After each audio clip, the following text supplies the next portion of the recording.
Xavier's talk on this. Thank you for the introduction, and thank you all for being here for this talk as well. So this is actually the result of some work that has been mainly done by the team in Zurich, and I'm just here for opening my mouth all the time, so when nobody's here for presenting, that's on me, right? So, yeah, just to say, as part of this work, I was mostly just asking questions all the time, and not really doing the work, but, well, I'll do my best to present what has been done anyway. So this, yeah, let's say this work would start from several, like this interest we had for this particular topic started after like few conversations we had with people who were working with like on top of this kind of GNSS interference. And yeah, we heard about some incidents, about, for example, some incidents in southern France that was end of 2018 or 19. I don't remember. Those who were there probably remember. And then, yeah, well, there's been after that think paper by Eurocontrol, like mentioning that actually those kind of events, of jamming events that are more and more present. That you see actually here, so the years that you see, this one is 2014, 15, 16, 17, and from 18 and 19, you see all of a sudden a much more radio frequency interference events in data that we can collect. And so this kind of jamming that we can see based on like that's been done by state or by some other actors would damage the network efficiency and pose some risk for safety. So we'll discuss a bit more about what kind of risk it actually represents, but yeah, let's just state it that way for the moment. So yeah, just in the end, like about the risk, the work overload it would represent, that would be about like 5% of traffic only, but that's still like some extra workload that's probably not desirable in the first place. So that's back to February, March, like early this year. I was on Twitter. I found some first tweets by John Wiseman, who has been monitoring a bit about the GPS and GNSS interference situation and working with OpenSky data or with ADSB exchange data as well. And with Enrico here and Philippe Rivière, who's a former journalist, and we said, like, we also found some interest in this observable platform, and we wanted to, have fun with the data, have fun with the platform, let's see what we can do, and we came up with this kind of visualization here, just to represent, what happened, actually, how some jamming events would impact like aviation, so that would be some jamming event on around the Kaliningrad. So Kaliningrad is part of Russia. It's an exclave of Russia that has been isolated after February events, and so that's why you can't see so many. So let's say this visualization that would be for each hexagon. The size of the hexagon is related to the number of aircrafts that are in this hexagon, and the color represents the number of aircraft with a NAC drop. I will speak more about those technical details later. So let's say that's the percentage of aircraft that are impacted by that are seeing this GNSS jamming. So from here you can make your own assumptions about where the jammer would be located and why it's operating that way. So, few days, few weeks later, he has also published some bulletin just mentioning those 4 key geographical areas where GNSS spoofing and or jamming were identified. And yeah, we came to the same conclusions. That would be the Kaliningrad exclave regions, the eastern Finland, Black Sea, and eastern Mediterranean. So the three first countries, you see the like bordering areas of Russia for the eastern Mediterranean. It's mostly Cyprus complaining about some jamming, most probably coming from Syria. You can draw a link with Russia if you want. That's on you. You see also this kind of events in the US. So we see actually some strong interference that caused the issues in around Dallas airport. That was in October this year. So after that, well, with the colleagues in Zurich, we thought that that would be actually nice to make some stronger monitoring analysis of this kind of events that we can detect from OpenSky data. So just a bit more background for localization. The aircraft, they use many kind of, for localization and navigation, they use many kind of different devices, different systems. One of them is the GNSS. If you don't know what GNSS is, just think GPS. That's not the same, but that's the same, okay? And the thing is, a GNSS signal is a quite weak signal that's coming from satellite outside, and that's since it's weak, it's quite easy to disrupt. And we call this kind of events some radio frequency interference. These irregularities, they can be caused by what happens in the ionosphere, or they can also be caused by some other people with some kind of trucks just having a barbecue or just jamming your signal. And well, the thing is that when you introduce a lot of noise on these GNSS signals, that could cause some issues for aircraft. They would have some hard time just localizing themselves. And you can see actually here on this picture of the board of the aircraft, and you can see here navigation, GPS 1 fault, GPS 2 faults. And most of the time, let's say for commercial aircraft, that's not a big issue because they have other ways to navigate. And at least for a short period of time, they are safe to navigate with other ways, other navigation means. Like the GPS for aircraft navigation, it came after this incident in the 80s or 90s with this Korean aircraft being shot by the Russian again. And let's say before that, so there was no GPS for commercial aviation. And people, like, navigation was mostly made with DME, VOR, and all those radio navigation-based systems. Or sometimes they can also revert to inertial systems. That's actually aircraft, they would couple these inertial systems with GNSS systems to find to just navigate. The problem with these other systems is that, is it like VOR navigation, DME navigation, or inertial navigation, is that you don't have any idea about the integrity of your positioning, or about, like, the nice thing about GPS is that you also have an idea of how wrong you are when you localize yourself. You know your margin of error. That's something that you don't know anymore when you're using the other ways of, other means of navigation.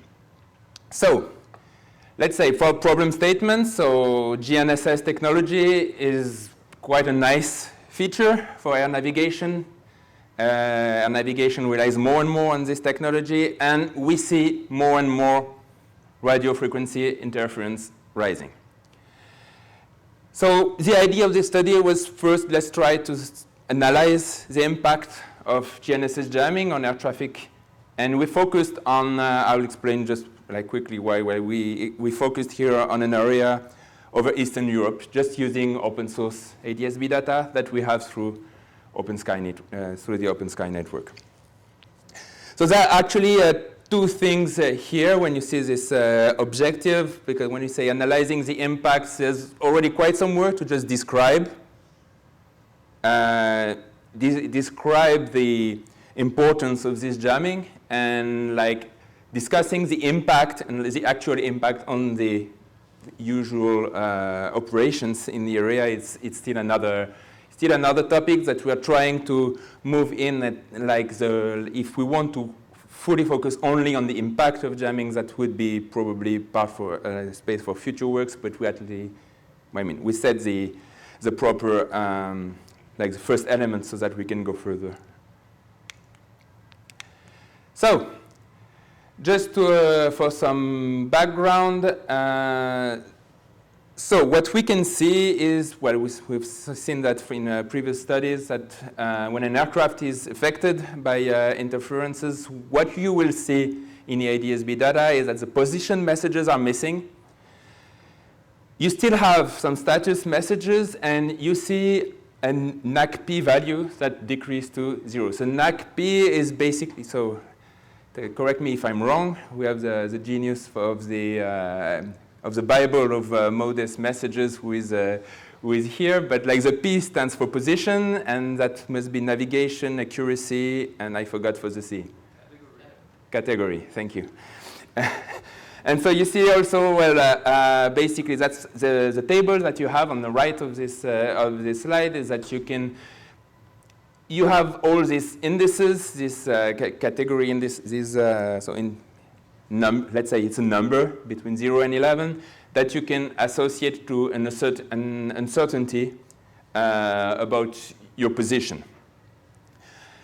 So let's say most of the time we would have like aircraft with a very, very high NACP value, and when things go wrong, like the NACP value drop to 0, basically.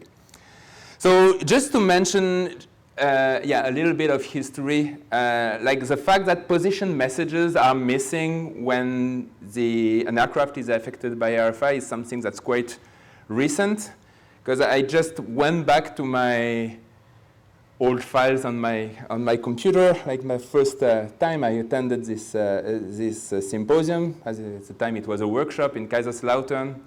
I'm still, I'm always having my dongle when I take the plane, and that was my flight back from Frankfurt to Toulouse, and yeah, that was not my trajectory, right? But that was the one sent by the aircraft. So at this time, the aircraft would still send its position, even though it was obviously fully on inertial navigation.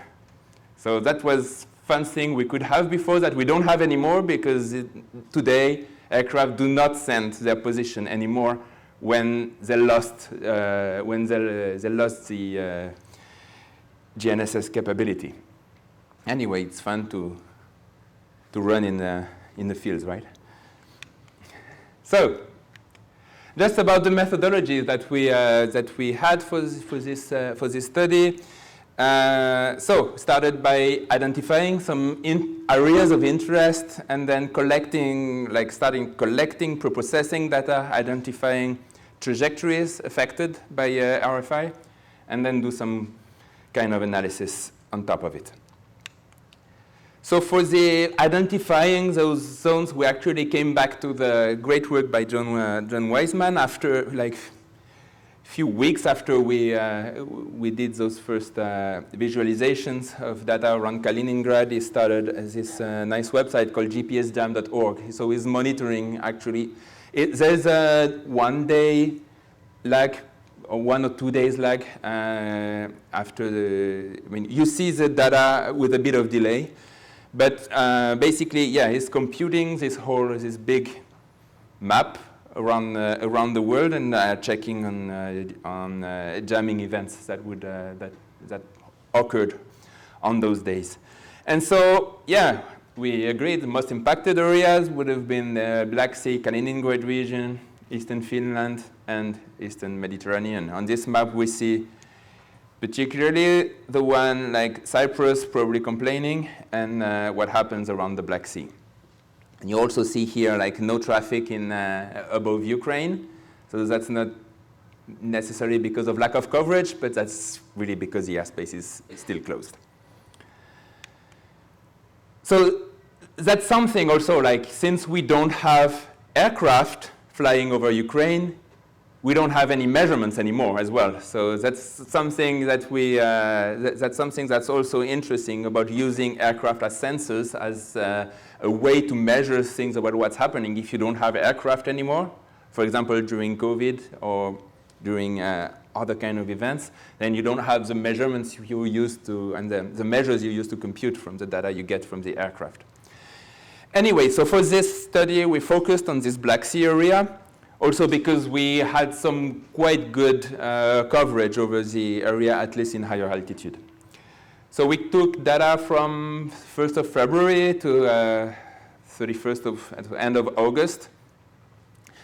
And so we took both the position data that we could get from the OpenSky Impala database, and also other messages, like the undecoded status messages that we redecoded to get access to all the uncertainty values, especially the NACP values that we are interested in.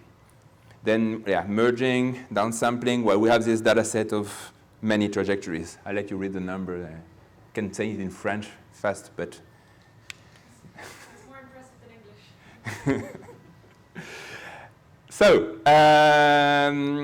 then the thing is that this NACP value, if you plot it, you see like you see many weird behaviors according to aircraft. Some aircraft have, like, they would just have a good value, bad value, good value, bad value. Some would be always zero, whatever happens. Some would be, well, you know, you've been working with data, you know what you know what's in it.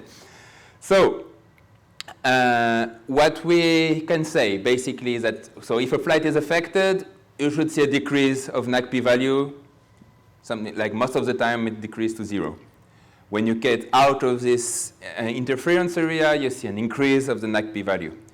So what we did in the end is just to try to avoid many false positives. So we labeled flights as affected by RFI if 2 conditions were met. So we wanted enough consecutive points with a NACP value of 0, but also enough consecutive points with a NACP of at least 7.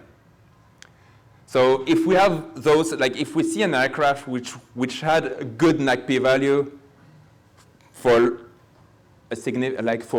more than 1 minute, and a very bad NACP value for more than 1 minute, then we assume that this aircraft was really affected by interference. So, just a few maps.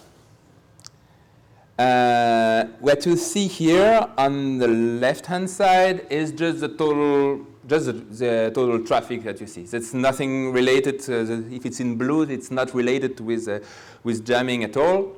It's just like the whole traffic that you see above Romania at this time. There's not much in the north of Romania, like in Moldova, then Ukraine.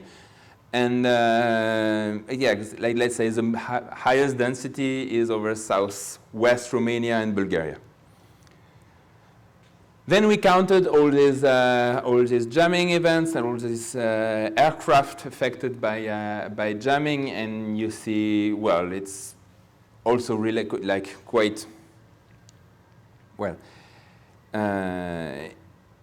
We see, of course, more affected aircraft in areas where we have more aircraft. That's the usual issue. You only measure where you have aircraft, right?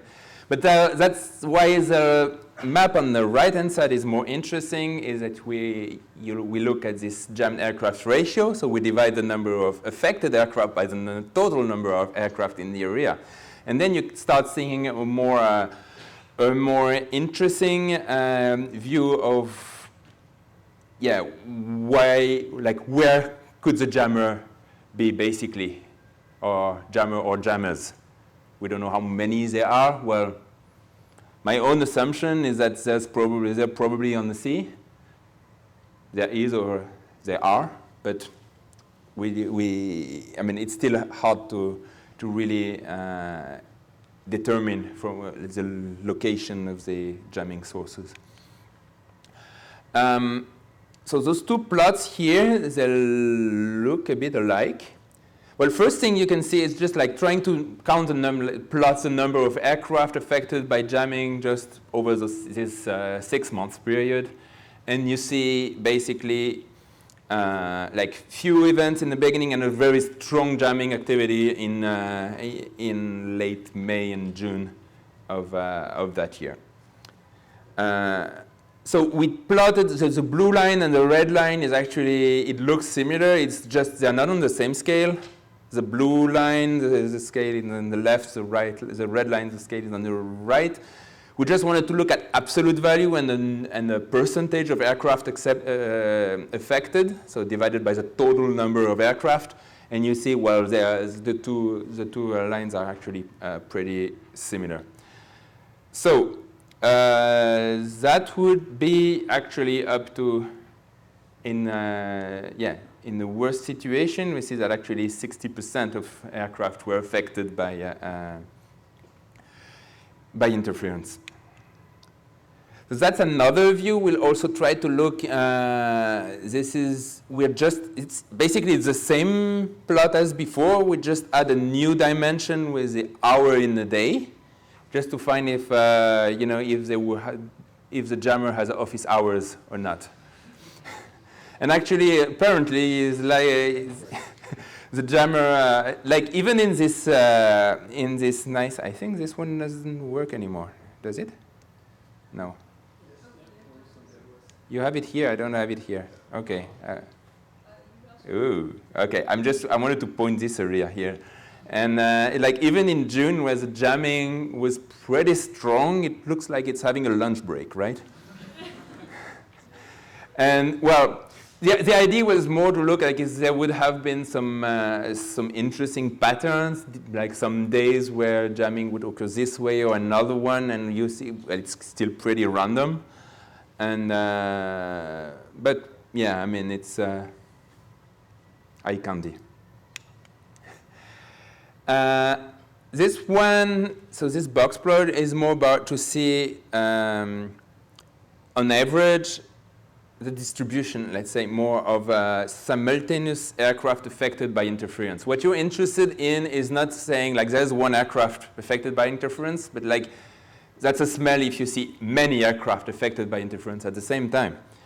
And well, what you see here is that on average, you see you have like around 4 or 5 aircraft always affected at the same time, with some extreme events with more than 30 aircraft affected at the same time by interference.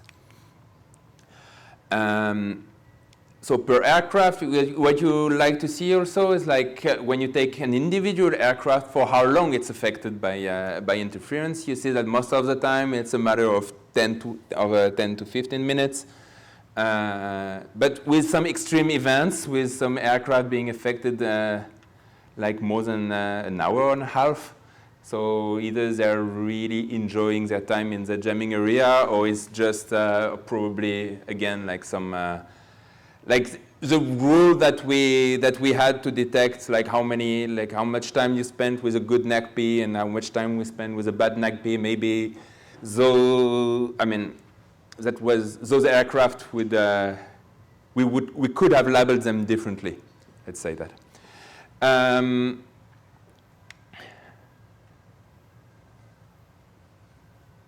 Okay, good. The next thing we try to do is also to try to look at how aircraft would be affected by jamming according to the altitude.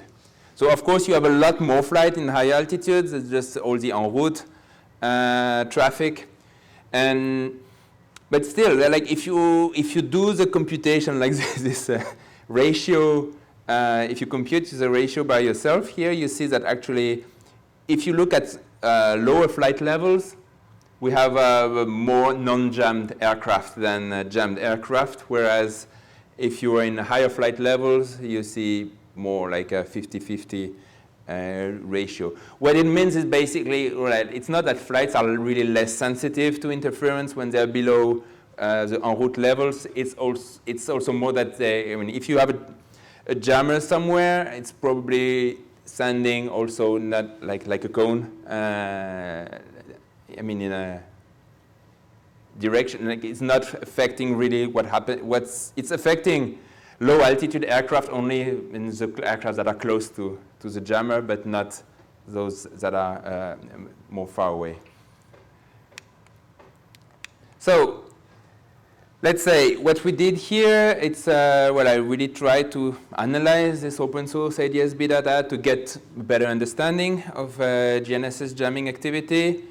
We see a lot of flights affected by RFI, up to 1,300 daily. What would be nice to have in the future would be actually this, to make this live dashboard of, to get this real-time situational awareness. This problem at this moment is that if you look at the real-time API for OpenSky, we don't have the uncertainty values which are decoded and provided. That's future work, Alan. So yeah, that's for this analysis we had to come to the historical database and redecode everything to get the information we needed. Of course, there are like in the live API there are like only the most basic information, and I mean if you work directly on the raw messages, you have a lot more information that you can redecode and exploit. That's not available if you just look at simple analysis. So that's actually one of the big directions we want to explore. The second one is to look more at the type of aircraft which are impacted. Because as I said earlier, like most commercial aircraft, they just switch to inertial navigation or to DME navigation, and I mean, like, let's say they're fine for a while. Maybe James can speak more about it with his pilot experience later. But we found that it would be more interesting to check at capabilities from aircraft which are experiencing these jamming events, like those who cannot switch to, for example, DME navigation because the aircraft is not equipped for that. And those would probably require more ATC assistance, potentially, like they would require more ATC assistance, increasing ATC workload, and we think that that's something that would be more interesting, like interesting ways to go further with this analysis. So that takes me to the end of this presentation. So if you have questions, I would be happy to take them or to forward them to Benoit.